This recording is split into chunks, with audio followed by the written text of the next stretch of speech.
সকলোকে মোৰ নতুন এটা মিনি ব্লগলৈ স্বাগতম জনাইছোঁ। আমি আজি আহিছিলোঁ এপ'ল' ক্লিনিকলৈ বুলি। এয়া হৈছে শ্ৰী গেষ্ট হাউচ।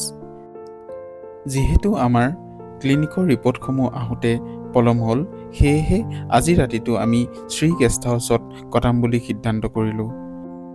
এয়া হৈছে শ্ৰী গেষ্ট হাউচৰ এণ্ট্ৰেঞ্চ।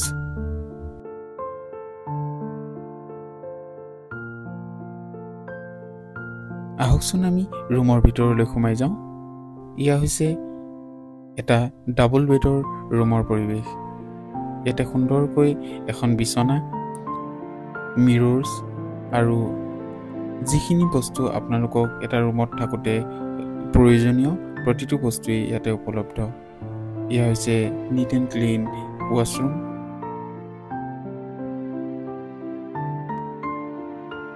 এইটো হৈছে আন এটা ডাবল বেডৰুম। ইয়াৰ বিশেষত্বটো হৈছে এই ৰুমটোৰ লগত বেলকনি সংযুক্ত হৈ আছে। এয়া হৈছে বেলকনিৰ পৰা বাহিৰৰ পৰিৱেশ।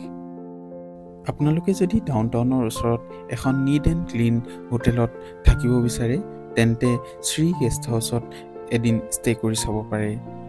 ইয়াৰ সবিশেষ ডেছক্ৰিপশ্যনত দিয়া আছে।